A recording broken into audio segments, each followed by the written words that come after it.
મિત્રો, આપનું દિલથી સ્વાગત છે અમારી દિલની વાર્તા ચેનલમાં। આજે અમે તમારા માટે એવી અદ્ભુત અને રહસ્યમય સ્ટોરી લઈને આવ્યા છીએ જેને સાંભળીને તમે ખરેખર ચોંકી જશો। હું બસમાં મુસાફરી કરી રહ્યો હતો ત્યારે એક સુંદર વિધવા યુવતી મારી બાજુમાં બેસી ગઈ।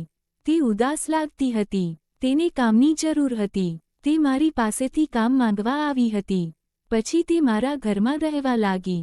તે ખૂબ જ સુંદર અને ઈમાનદાર હતી। હું એકલો હતો, યુવાન હતો અને એક રાત્રે તે મને પાણી આપવા ઘણી વખત આવતી હતી। તે સૌંદર્ય અને આકર્ષણ હતું। મિત્રો, મારું નામ ઉમંગ છે અને મારી ઉંમર 29 વર્ષની છે। હું એક મોટી પાપડની કંપનીમાં કામ કરું છું। એકવાર હું કંપનીના કામ માટે બહાર ગામ ગયો હતો અને જ્યારે પાછો આવતો હતો ત્યારે બસમાં મુસાફરી કરી રહ્યો હતો। મારી બાજુમાં બેઠક ખાલી હતી અને તે એક બસ સ્ટોપ પર ઊભી રહી। લગભગ 27 થી 28 વર્ષની યુવતી બસમાં ચડી। તે બેઠક શોધતા શોધતા મારી પાછળ તરફ આવી। તેના માથા ઉપર સિંદૂર ન હતું એટલે મને લાગ્યું કે કદાચ તે વિધવા હશે, પણ દેખાવવામાં તે ખૂબ જ સુંદર હતી। ગોરો ચહેરો, મોટી મોટી આંખો, લાંબા ઘેરા વાળ અને ચહેરા પર થોડો ગુસ્સો અને દુઃખ સ્પષ્ટ દેખાતું હતું। તે મારી બાજુમાં આવી અને પૂછ્યું, અહીંયા કોઈ બેઠું છે? મેં કહ્યું, ના, બેસો। તો તે મારી બાજુમાં બેસી ગઈ। તેના હાથમાં નાનું બેગ હતું જેને તેણે બેઠકની નીચે મૂક્યું અને શાંતિથી બેસી ગઈ। તેણે એક ગામની ટિકિટ લીધી અને આંખો મીંચી લીધી। મારું ધ્યાન સતત તેની તરફ ખેંચાતું હતું। તેની આંખોમાં આંસુ દેખાતા હતા। બારીમાંથી આવતા ઠંડા પવનના લીધે ધીમે ધીમે તે ઊંઘવા લાગી અને અચાનક તેનું માથું મારા ખભા ઉપર આવી ગયું। હું કાંઈ બોલ્યો નહીં, પણ મને મનમાં વિચાર આવ્યો કે તેને કહું કે તમારું માથું મારા ખભા ઉપર છે, પણ પછી મનમાં થયું કે તે સૂઈ રહી છે તો થોડીવાર સૂવા દઉં। થોડીવાર પછી તેને સમજાયું કે તેનું માથું મારા ખભા ઉપર છે। તરત જ તે સીધી થઈ ગઈ અને માફી માંગવા લાગી, માફ કરજો, મને ખબર નહોતી રહી। હું હસીને બોલ્યો, કાંઈ વાંધો નહીં, કાંઈ તકલીફ નહીં। ત્યારથી અમારી વાતચીત શરૂ થઈ। મેં કહ્યું, તમે ખૂબ ટેન્શનમાં લાગતા હતા અને થોડીવાર પહેલાં રડી રહ્યા હતા। શું થયું છે?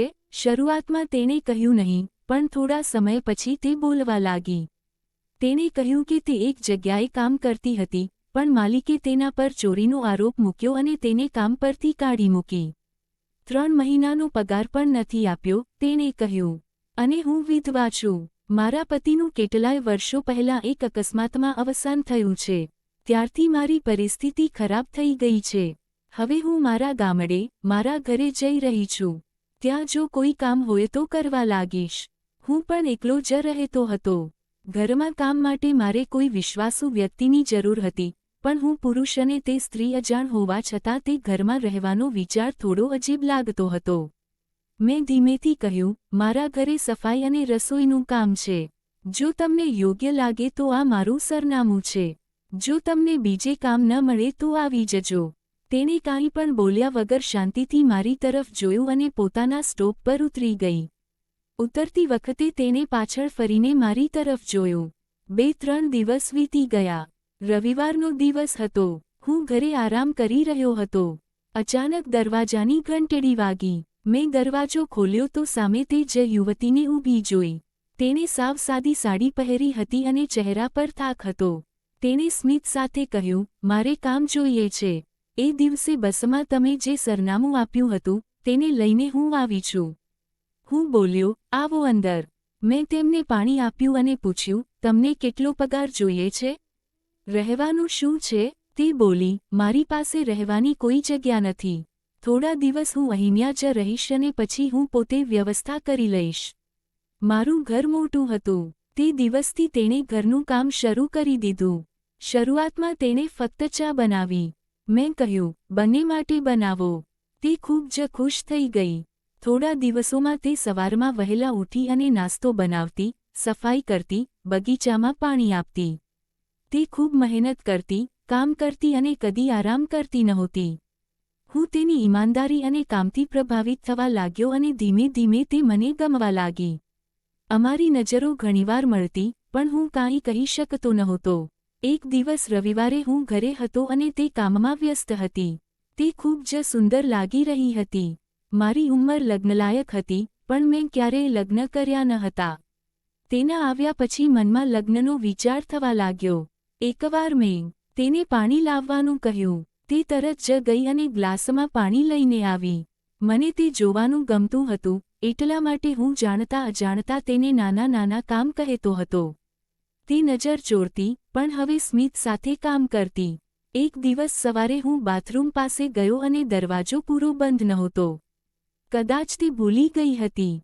મેં માફી માંગી અને બહાર આવી ગયો. તે દિવસથી તે થોડો સંકોચમાં લાગી. સાંજે જમ્યા પછી તે રસોડું સાફ કરતી અને હું રૂમમાં બેઠો હતો. મારે પાણી જોઈતું હતું તો મેં તેને બોલાવી અને તે પાણી લઈને આવી. મેં ધીમેથી કહ્યું, શ્વેતા, મારે તારી સાથે વાત કરવી છે. તે શરમાઈને બોલી, બોલો સાહેબ, શું પૂછવું છે? મેં પૂછ્યું, તમે આટલા યુવાન અને સુંદર છો તો બીજા લગ્ન કેમ નથી કર્યા? તે બોલી, મારે કંઈ નથી જોઈતું. મારે લગ્ન પણ નથી, ફરીથી દુઃખી થવું નથી. મેં કહ્યું, જો કોઈ સારો માણસ હોય, જે તમને સાચો પ્રેમ કરે, તો તમે ફરીથી લગ્ન કરશો? તે ધીમેથી બોલી, હા. મેં કહ્યું, મારું દિલ તમારા માટે ધડકે છે. હું તમારી સાથે લગ્ન કરવાનો વિચાર કરું છું. તે આશ્ચર્યથી ખુશ થઈ અને મારી તરફ જોવા લાગી. મેં કહ્યું, ભલે તમે ગરીબ છો તો શું થયું? તમને પણ સન્માનપાત્ર છો. તેની આંખોમાં આંસુ આવી ગયા. તે દિવસથી અમે બંને એકબીજાથી વધુ નજીક આવવા લાગ્યા. 3 મહિના પ્રેમ અને વિશ્વાસમાં વીતી ગયા. પછી હું તેને મારા ગામડે ગયો અને તેનો મારા માતા પિતા સાથે પરિચય કરાવ્યો. શરૂઆતમાં તો તેમને થોડું અજીબ લાગ્યું, પણ પછી તો તેનો સ્વભાવ અને કામ જોઈ તેઓ પણ તૈયાર થઈ ગયા. અમારા લગ્ન ધામધૂમથી થયા. ગામના ઘણા લોકોએ ટિપ્પણીઓ કરી, પણ મારા મિત્રોએ મને અભિનંદન આપતા હતા અને મને કહેતા હતા કે તે એક સ્ત્રીનું જીવન ફરીથી સુંદર બનાવી દીધું છે. આજે શ્વેતા મારી ખૂબ જ કાળજી લઈ અને પ્રેમ આપે છે. હું પણ તેને કદી કોઈ વસ્તુની ખોટ પડવા દેતો નથી. અમારો પ્રેમ સાચા દિલથી છે અને એ જ સાચો પ્રેમ હોય છે જે પૈસા કે સમાજને જોઈને નહીં, પણ દિલને જોઈને થાય છે. મિત્રો, આજની સ્ટોરી તમને કેવી લાગી? તમારા વિચારો અને લાગણીઓ કોમેન્ટમાં જરૂરથી શેર કરજો. તમારી કોમેન્ટ અમારી માટે બહુ મૂલ્યવાન છે.